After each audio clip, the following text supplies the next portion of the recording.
তুমি কি মরবা না? তুমি কি কবরে যাইবা না বাপ?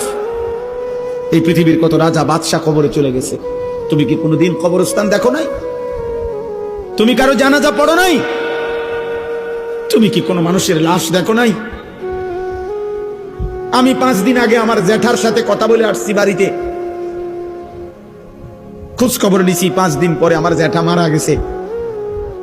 আমি জ্যাঠার দিকে তাকাইয়া বাড়িতে গিয়া দেখছি আমার এই সেই মানুষটা যার সাথে আমি কথা বলছি, উনি নাই, চুপ হয়ে গেছে, হাত নড়ে না, পাও নড়ে না। আমি জানাজা পড়াইছি আমার জ্যাঠার, তো জানাজার আগে আমি আমার জ্যাঠার কবরটা খালি, তখন কবরে রাখে নাই। আমি কবরের দিকে তাকাইয়া অনেকক্ষণ 8-10 মিনিট হইব, আমার বাবার কবরের পাশে আমার জ্যাঠার কবর। আমার আব্বা আগে ইন্তেকাল করছে। আমার জ্যাঠার কবরের দিকে তাকাইয়া অনেকক্ষণ খালি কবরের দিকে তাকাইয়া ছিলাম। তাকাইয়া আমার মনে হইল কবর যেন আমারে ডাক দিয়ে বলছে, আনিস, আমার কাছ থেকে 1 মুঠ মাটি দিছিলাম আমি তোমার জ্যাঠার